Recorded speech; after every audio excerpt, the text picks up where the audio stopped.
This is the Global News Podcast from the BBC World Service. I'm Jackie Leonard, and at 13 hours GMT on Thursday the 15th of August, these are our main stories. India's Prime Minister says the scrapping of Kashmir's special status is a major achievement. A last-minute request by the United States has temporarily blocked the release of an Iranian oil tanker which was seized last month off Gibraltar. And the remarkable escape of passengers and crew on board a Russian airliner that made an emergency landing in a field. Also in this podcast. Wherever I tread, I've got to be careful that I don't step on dinosaur bones. This bone here, for instance, is the shoulder blade. If you reach over and feel yours, it's a few inches long. This is over 2 meters. The team walking with dinosaurs in the US. The Indian Prime Minister Narendra Modi has called the decision to revoke Kashmir's autonomy a major achievement of his government. In a broadcast to mark India's Independence Day, Mr. Modi said he recognised the importance of keeping everyone in the region happy. My fellow dear Indians, Jammu and Kashmir can become an inspiration for prosperity and happiness for the rest of the country. It can provide a major contribution for the development of India. We should work towards helping Kashmiris to celebrate their traditional ways of life. We should all help the state. The new system we are setting up should be able to achieve that. The country is on high alert and security heightened at all major airports amid rising tensions with Pakistan. The disputed territory has been in lockdown since Delhi's decision, and hundreds of people have been locked up. In a moment, we'll hear from our correspondent in Delhi. First, though, what of reaction in Pakistan to what Mr. Modi had to say on India's Independence Day? Sikandar Kamani is our correspondent in Islamabad. What the media channels here are mainly talking about is an announcement by the government and the authorities for today to be commemorated as a Black Day. We've seen some protests where people are releasing black balloons and waving black flags in solidarity, they say, with Kashmiris in India. And also there's been a focus on an announcement by the United Nations Security Council that it will hold a closed doors meeting on the Kashmir issue on Friday, which Pakistani officials are seeing as some kind of victory for their diplomatic offensive. Our correspondent Rahul Tandon is in Delhi and was listening to Mr. Modi's speech. People really now digesting what the Indian Prime Minister said as he stood up in his traditional Indian white kurta and spoke in Hindi for 92 minutes. About 10 minutes of it was probably around Indian-administered Kashmir and events there. Mr. Modi, as he always does, trying to portray himself as the strong man of India, a man who's making decisions that previous prime ministers have been too scared to take. He touched on the autonomy issue, said it had just led to nepotism, corruption and injustice, and also to his critics and said, look, if you thought it was such a good idea to have this Article 370 that gave the area more autonomy, why did you not make it a permanent status as well? I think it's a message that's going to go down very well with the Indian public. I think the really interesting part of the speech was 92 minutes. One word was not used at all, Pakistan. Another 2 years words were not used, Imran Khan. It's interesting that you suggest that this will all go down well with the Indian public over what's going on in Kashmir. Yeah, look, I think there's always been, since the start of this crisis, if we use that word to describe it, when they made the decision last Monday, two very differing narratives here. There is the narrative of India, where people support the Prime Minister's decision in a huge way. I think many people in India have been frustrated with what's been taking place in India-administered Kashmir over the last decade, with the violence, with what they see as a rise in extremism, and they felt it was time for action to be taken.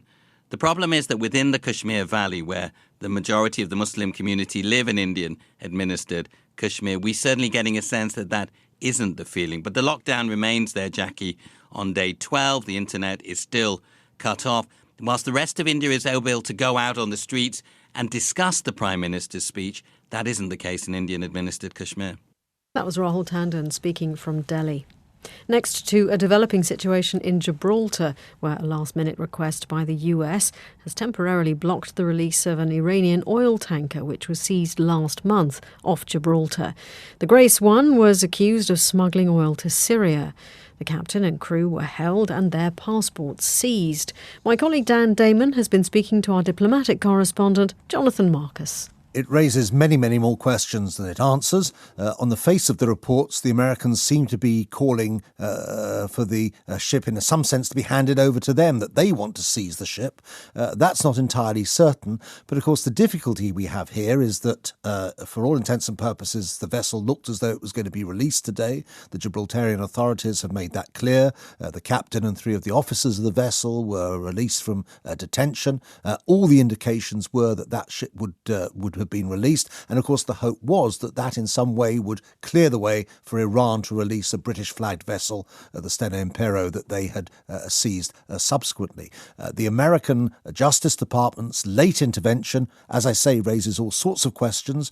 Did the British and the Gibraltarians know that this request was coming? What exactly is the basis legally of the American demand, and is it going to be determined today? The court has adjourned, but as I say, it muddies the waters, and it seems to have derailed, to mix the metaphors, a process that was already on its way to some kind of conclusion. The court will reconvene in about 4 hours' time. I suppose they could just say to the Americans, well, thank you, we've considered your request, but no. Well, they could indeed. Of course, the worrying thing is the noise is off, the kind of context in which all this happens. It's a very delicate situation with Iran. The tensions in the Gulf, the seizure of this British flagged vessel and so on. As I say, the choreography was in place. The Iranians themselves over recent days have been making positive-sounding noises and so on.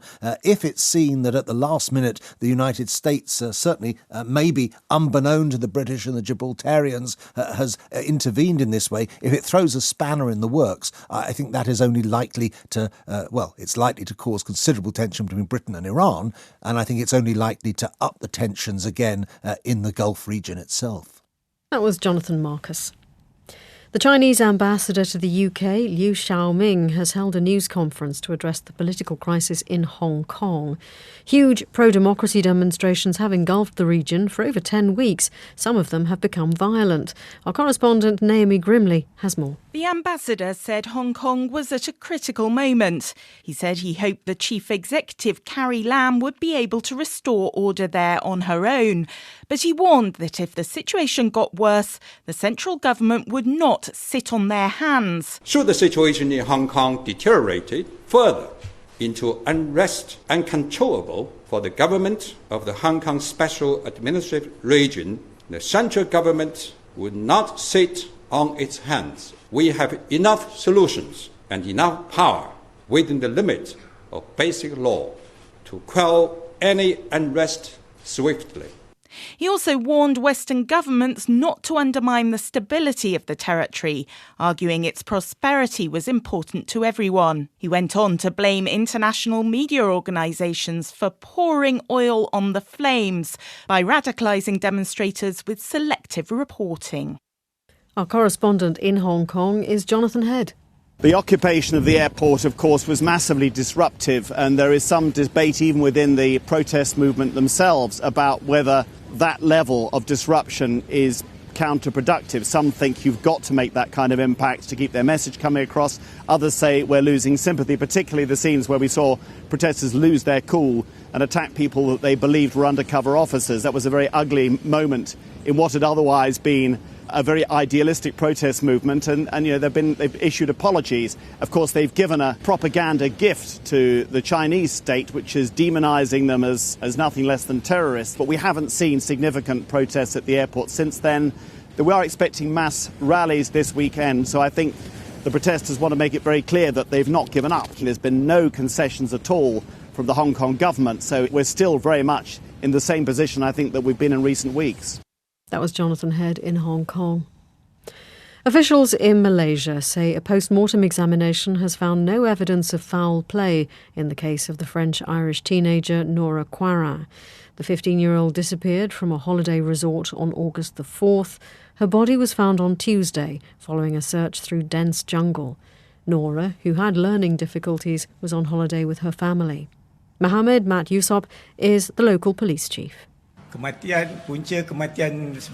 main reason for her death is intestinal damage. The intestine was punctured, which could be due to starvation for a long period of time and could also be due to prolonged stress. Our reporter in Malaysia is Howard Johnson. Details were released today from this post-mortem examination of Nora Corin's body. Yesterday, a senior pathologist came down from the Malaysian capital, Kuala Lumpur, to carry out this post-mortem examination. Today, at the state police headquarters, there was a press conference in which they said that they believe there was no foul play in the death of Nora Corin. They said for the time being, there was no element of abduction or kidnapping. That's according to the police chief here. They said that they believe that she died 2 or 3 days before they found her body on Tuesday, and said there was no indication of rape or violence, that it's likely that her cause of death was because of a rupturing of her intestine, internal bleeding, because of a prolonged lack of food and stress. And it does seem that she was missing for some time before she actually died, all the time that search was going on for her. Yeah, the family have come out last night with a statement via the Lucy Blackman Trust, which is the charity set up to help British nationals in crisis abroad. And they said that they will be making no more comments at this time. They said that we urge an end to speculation. Please let the family grieve in peace and let the authorities do their job. At the moment, we know that there was a massive search and rescue operation. They did search the area. The police have said that they did search the area before and hadn't found the body of Nora Corin. She was discovered on Tuesday by a team of hikers, volunteers who were looking in that area, and they found her beside a stream. So it does raise some questions about why she wasn't found on the first sweep by the state search and rescue operation. Is the investigation over now?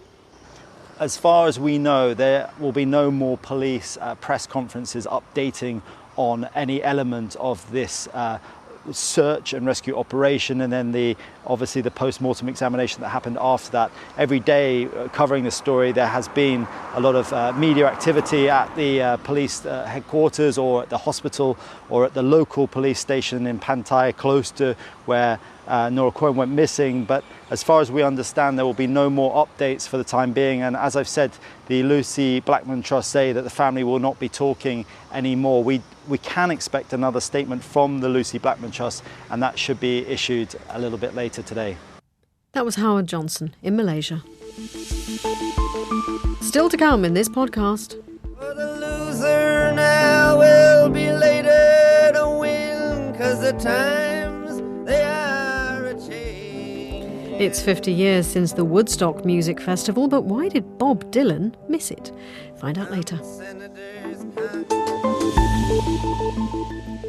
Russian media are hailing it a miracle. A passenger plane carrying 233 people made an emergency landing in a cornfield on the outskirts of Moscow after it's thought striking a flock of birds shortly after takeoff.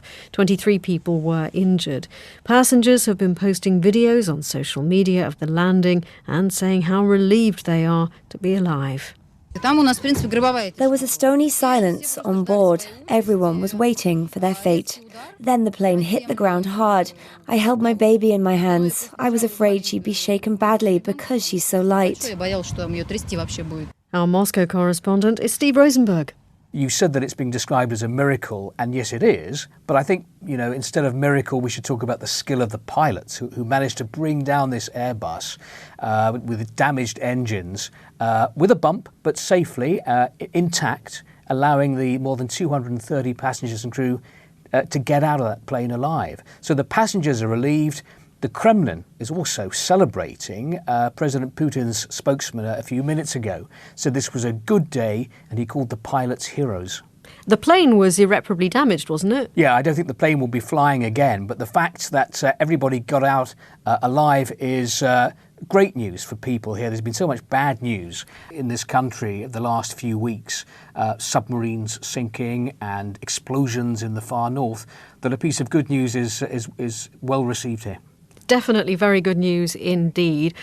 The cause of this, a flock of birds, how big a problem is that? Bird strikes are common. They happen almost every day, but planes are built to deal with them and pilots are trained to cope with them. They very rarely end in accidents, but accidents do happen. In fact, 10 years ago, remember that US Airways plane that landed on the Hudson River? That was also described as a miracle on the Hudson River. That plane had struck, I think, a flock of geese. So it does happen. And it seems to have happened today. There will be an investigation by the Russian authorities, but already the authorities here seem pretty sure that this was due to a bird strike. That was Steve Rosenberg in Moscow. To Belgium now, where a court is investigating an orphanage for allegedly trafficking children from the Democratic Republic of Congo. The children were brought to Belgium and adopted by families who'd been told they were orphans. James Copnell has been speaking to Kurt Verteleers, a Belgian investigative journalist whose work helped to bring the story to light. He explained how the trafficking ring worked. One way was providing some kind of holiday camp for the kids that originated from this little town in the north of Congo, sending them on a holiday camp to Kinshasa. For some of the parents, this was a unique opportunity, or at least that's what the organizers told the parents, that it was a unique opportunity for them and for the kids. That was one way to get the kids out of the little town of Gemena. And the second way was plain kidnapping. There were stories, and we've also discovered that, and we've also proven that there were stories where the orphanage just said, it gave details on which kind of kid they would need. Like, for example, we need a 3-year-old or 4-year-old boy by tomorrow, and some kidnapper would go on the streets in Kinshasa and would just grab a kid from the road somewhere. And then they were then brought to Belgium. All of the kids that we have tracked down were given fake identities, fake names, fake dates of birth already in the orphanage, and they were 3 and 4 years old, and they had to address one another with the new identities, and the new identities were also given to the adoptive parents, so they never even knew what the real names of the kids were. And after some time in the orphanage in Kinshasa, they were transferred to the parents in Belgium, but also in some other countries. How did the parents, and I suppose you as well, others, start to realize that something was wrong? The biological parents in Congo, well, they knew right away, of course. You have to realize that the place where they grew up in Gemena, north of Congo, is at 800 kilometers from the capital. There was no way for these poor parents to travel all the way to Kinshasa and to go look for their kids. It was impossible. They lost them, and there was no help for them in this little town of Gemena. They could not go to police. There were no lawyers, nothing. They were all by themselves. So they knew right after this holiday that the kids would never come back. The kids in Kinshasa that were robbed on the streets in Kinshasa, of course, the parents, they knew right away because, the kids never returned home at night. And there were some local organizations trying to locate the kids, but of course they did not succeed. They only discovered that the kids were gone. And what about you? Where does your involvement come in? I've worked for several months under the radar in Belgium and trying to locate some that were involved in the transportation of the kids from Gemena to Kinshasa. I've succeeded in getting in contact with them, and after some time I traveled with my photographer to Congo, and we've tracked down the parents in Gemena. At that time, the parents, they were not aware that their kids were still alive. And that they were in Belgium. We could provide pictures of the kids. They recognized their kids. They also gave us a lot of details about their kids, about their life over there, and it all added up. The only thing we didn't have at that time was a DNA proof, but that was where the Belgian Justice Department comes in, because after we returned from our trip to Congo, they went for 3 times to Congo to get some DNA from these parents, and it all added up. The DNA matches. Kurt Verteleers was speaking to James Copnell. An international team of scientists has begun excavating a treasure trove of newly discovered dinosaur fossils in North Wyoming in the US. The researchers say the site is so rich in bones, it'll keep them busy for at least 20 years. Already this summer, they've unearthed the remains of 4 giant animals, along with preserved dinosaur footprints and countless fossil plants. The BBC was given special access to the dig. Here's our science correspondent, Jonathan Amos. Stegosaurus was one of the titans of the Jurassic Age. Stegosaurus Sophie. 9-year-old American twins, Deanna and Kiana, gasp in amazement at Sophie the Stegosaurus at London's Natural History Museum. I think it's really cool. Maybe I wish I could see one in real life, but they're already extinct. Sophie's dinosaur skeleton was found in the United States, in North Wyoming, in what's called the Bighorn Basin. Mission Jurassic.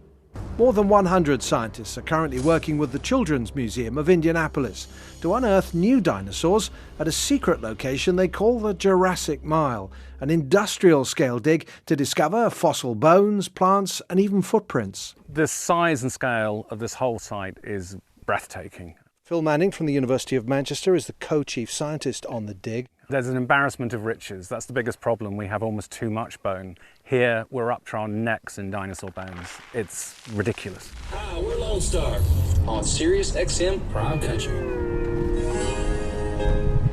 OK, so if everybody could please turn off their geographical location services on their phones. The subterfuge on the drive into Jurassic Mile is to ensure researchers have time to properly assess the site. And they're worried about fossil thieves as well. I'm descending into a small quarry that's been dug out of the side of a hill, and everywhere around me there are little flags fluttering in the wind which denote the position of a newly discovered bone. But in front of me there are some huge bones. What am I looking at, Phil? This is the fossil remains of an enormous sauropod dinosaur. This is the long-necked, long-tailed dinosaurs. It's so rare you get to see so many bones strewn in front of you. This is like pickup sticks, but using dinosaur bones. It's absolutely ridiculously rich. If you guys want to come down and take a look, we just found some really cool stuff. London's Natural History Museum is here to find possible new display items. Who knows, maybe another Sophie. Dr. Susie Maidment. The rocks here are about 150 million years old, and they were deposited by rivers and on floodplains, and they're called the Morrison Formation. The rivers and floodplains were inhabited by dinosaurs that we all knew when we were 7, so Stegosaurus and Diplodocus and Brontosaurus. But up here in the north of the basin, there's an increasing body of evidence to suggest that there are some new dinosaurs and some different ones from those that we find further south, and that's what we're hoping to test at this site here. Professor Manning says paleontologists dream about sites like this. Not just the huge number of bones, but also their giant size. Wherever I tread, I've got to be careful that I don't step on dinosaur bones. This bone here, for instance, is the shoulder blade. This is the scapula. If you reach over and feel yours, it's a few inches long. This is over 2 meters in length. It's from an absolute titan. The Children's Museum of Indianapolis has a 20-year lease to explore this small parcel of Wyoming ranchland. But given the richness of fossils, it's likely those 2 decades will see the scientists barely scratch the surface of what's set to become one of the world's most significant dinosaur dig sites. Jonathan Amos reporting. And speaking of dinosaurs, Thursday marks the 50th anniversary of the Woodstock Music Festival, one of those landmark moments that helped define the 1960s. But what's often overlooked is that the most famous resident of Woodstock, Bob Dylan, wasn't there. He was in the Isle of Wight off the south coast of England. 50 years on, David Sillitoe has been to meet Ray Folk, the 23-year-old, well, he was 23 then, who managed to convince Bob Dylan to forego Woodstock and help stage the biggest pop festival Britain had ever seen. Here come the hippies, the advance guard of an invasion force expected to number between 1 and 200,000 from all over Britain and the continent. They're flooding into the Isle of Wight today. This is the field, this was the arena. The stage was not far from here. Just here? Yeah, just to the left. This is where Dylan and the Beatles were, just here? Yep, just here. This is music history we're looking at, isn't it? Absolutely. Shut the light. Shut the door. How old were you? I was 23. And you were in charge of this? Well, my brother was 24. We were between. Oh, he was the grown-up. He was 24. He was a grown-up in the room. Yes. One of my duties was looking after Dylan. I mean, I booked Dylan. As you do when you're 23. As you do when you're 23. Were you a hippie in those days? No, far from it. And you know, we put on a very respectable front as businessmen, and you know, wearing a suit and collar and tie and everything, short hair. How did a bunch of 20-somethings from the Isle of Wight convince Bob Dylan to come here when Woodstock was taking place in his back garden, really? Well, the fact that Woodstock was taking place in his back garden annoyed him no end. I mean, he was in a reclusive situation in an artist retreat. It was peaceful and quiet and nobody knew about, and suddenly the Woodstock Festival was dumped on it, and he resented it enormously, and he turned his back on it and went away to do his own Woodstock somewhere else, and of course he came here.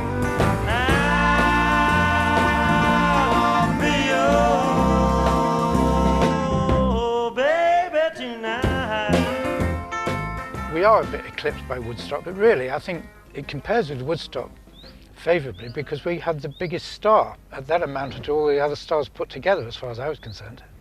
We stole Dylan from Woodstock. What's your name? Chris Colley. 1969. What were you doing here? Believe it or not, I was personal chauffeur to Bob Dylan during the festival period. And I said to Abraham, give me a son. Abe said, man, you must be putting me on. It was a bit of a shock, really. How old are you? 21 I was then. But of course, the thing about that is 21, that sounds quite a mature age, but 1969, 21-year-old from the Isle of Wight, the maturity level was probably more like 15, 16.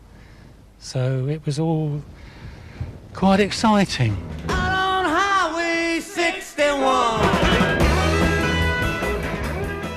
We've got a Dylan revival event on the island, and there's going to be bands from various times when Dylan was on the island in 1969. You're doing it all again, 50 years on? Doing it all again, but with grey hair, and some of us no hair. So the old gang has got back together again for one last event. And it's also a chance to reflect on the feelings of what it was like to be here in 1969. People kind of looking for some kind of a leader, and that they find it in pop music and in the kind of people who are now their heroes. The cohorts of the rock revolution coming together and showing their colours, you know? People do feel a brotherhood thing. I think they're a load of long-haired layabouts who want to go out and do a day's work. People will be talking about these irresponsible young people. Are you irresponsible? Yeah, I would say so, yeah. The children of the summer's end gathered in the dampened grass. This is where the real Woodstock happened.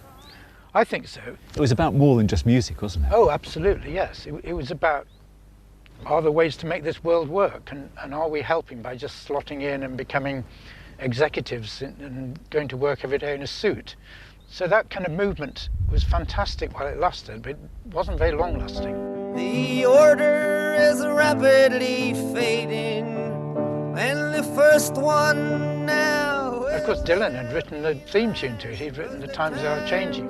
They are a-changing. That report by David Silito, who absolutely isn't an old hippie, just to be clear. As for this Global News podcast, it's all over now, baby blue, but don't think twice, it's all right. There will be an updated version later. If you would like to comment on this podcast or the topics covered in it, or indeed my weak puns, do please send us an email. The address is globalpodcast@bbc.co.uk. I'm Jackie Leonard, and until next time, goodbye.